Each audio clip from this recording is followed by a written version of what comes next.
Welcome to Nestor Lakay Channel. Ngayong araw na to, nagluto tayo ng kutsinta. Ito po ay nagpapa-pre-order po kami dito. Natutuwa lamang po ako nung una po tayo nagluto ng kutsinta, nakapagpa-order po tayo ng 8 tubs po na kutsinta, special kutsinta with cheese and dulce de leche. Ito po ay kaluluto lamang po at pinapalamig natin. Ito po yung recipe po ng kuya ko po sa pagluluto po ng kutsinta. 1/2 cup cassava flour, 1/2 cup all-purpose flour, 1 cup sugar. Pero pag ako po naglalagay ng asukal, kalahati lamang po nilalagay ko. Kasi matamis po yung dulce de leche. 1 and 1/4 cup ng water, 1 teaspoon ng lihiya o lye water, 1 teaspoon ng vanilla, at 1/4 teaspoon ng food color. Yung kulay orange pong ginagamit ko. Pwede rin naman pong aswete. Nasa sa inyo po yung kung ano po yung gusto nyo pong ipang kulay po sa pagluluto po ng kutsinta. Ito po ay recipe ng kuya ko po. Ito po yung sinusunod ko pong recipe. Ilang luto na po tayo ng kutsinta. Ito po yung all-purpose flour, kasaba. Lagi po ako may naka-ready dito na na mga ingredients po na gagamitin para pag may gusto pong umorder, madali na lamang po na magluto. Kahit nasa bahay po tayo, pwede rin po tayong kumita po sa bahay. Meron na po ako laging naka-ready na dulce de leche. Ito pinululuto natin ng 4 na oras sa uling. Ngayon may nakasalang na po tayong kutsinta. Ikalawang luto po natin. Maliit lamang po yung steamer na ginagamit po natin. Ito po ay sa mga kapitbahay lamang po namin pinapa-pre-order, sa mga kakilala po. Para kahit papano po, mayroon po tayong kita. Kahit maliit lamang po yung kita, at least mayroon po tayong kita po kahit nasa bahay lamang po tayo. Makapagluto lang tayo ng ganitong masarap na special kutsinta.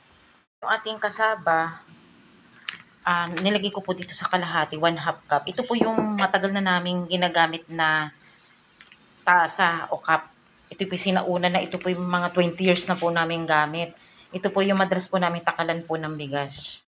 Ilagay na po natin dito. Kalahati pong tasa ng cassava flour.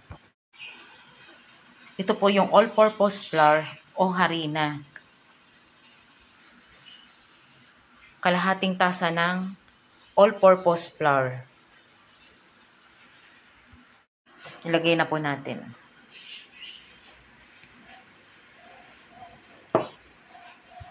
Ito po yung kalahating tasa ng brown sugar. I-mix lang po natin ito.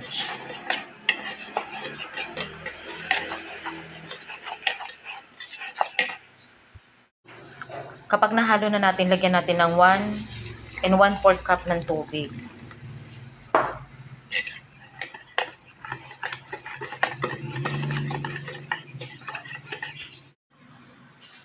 One and 1/4 cup ng tubig.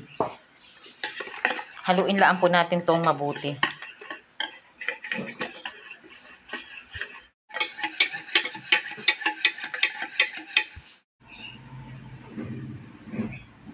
Lagyan natin ng 1 teaspoon na lye water o lihiya. Hindi po dapat maparami ang ating lihiya, baka po pumait ang ating kutsinta.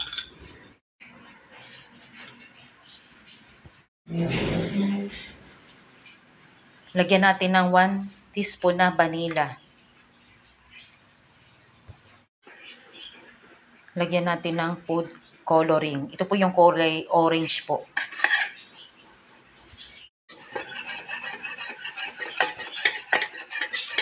Haluin laan po natin mabuti.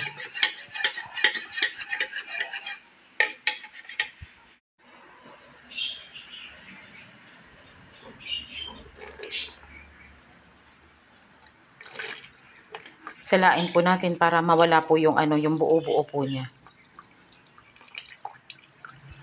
Po may po siya, may mga bula-bula. Kailangan masala po natin to. Ito pong sukat na to, siyam lamang po ang may lalagay natin doon sa ating lagayan na na lalagyan po natin na pinaglulutuan natin ng kutsinta. Mamaya na lamang po natin ito ilalagay dun sa ating paglulutuan. Ganito lamang po kadami yung sukat po nung ginawa po nating pang kutsinta. Ito po yung ikalawang niluluto natin. Check po natin kung maluluto na. Ayan po. Oh. Ganda po ng kulay. Oh. Tingnan natin kung luto na. Konti pa.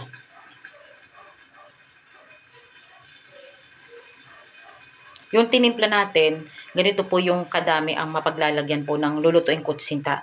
Siyam na kutsinta lamang po ang naluluto po nung tinimpla po natin ngayong araw na to. Ang ganda po ng kulay, oh.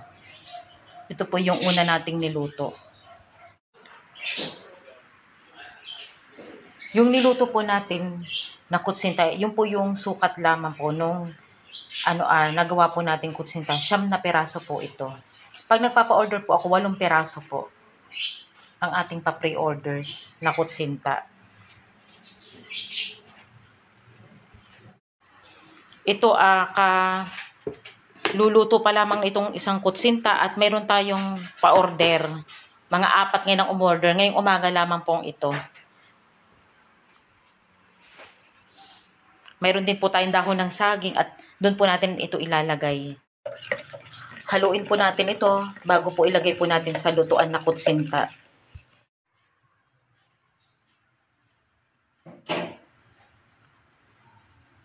Dahan-dahan po natin ilagay po ito.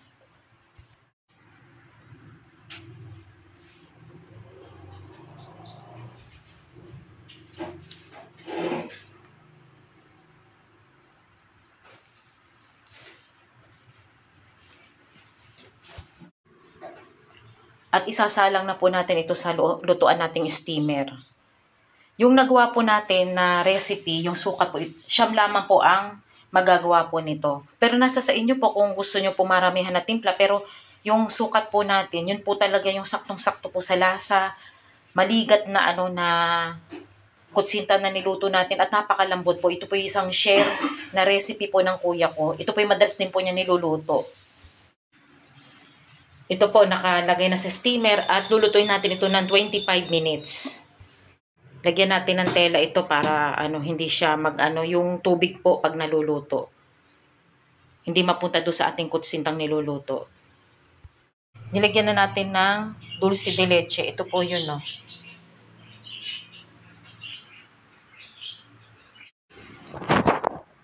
Ito na po yung 2 order ngayong umaga. May nakasalang pa tayo na lulutuin ngayong araw na to. Ayan, ito po. Nilagyan na po natin ng keso at dulce de leche. 8 peraso po ito. Yung banana leaves po, yun, nakabili po tayo dito sa malapit sa amin. Yung mga ingredients naman po dito, madali lamang po tayo nakakabili dahil malapit lamang po ang bilihan dito sa amin. So, pang negosyong kutsinta overload with cheese and dulce de leche. Maraming salamat po sa panonood po ng aming channel, Nestor Lakay Channel, at huwag niyong kalimutan mag-like, share, and subscribe po sa aming channel. Maraming salamat po and God bless po sa ating lahat. Magandang pangnegosyo po ito ngayong darating na Pasko at bagong taon. Pwede po itong ilagay sa bilao at ibukod na lamang po natin yung yung dulce de leche sa isang malit na lagayan. Thank you so much po. Ayan, ready na for delivery ang unang order natin ngayong umaga na dulce de leche with cheese, kutsinta overload with dulce de leche. Yum, yum, yum. Okay.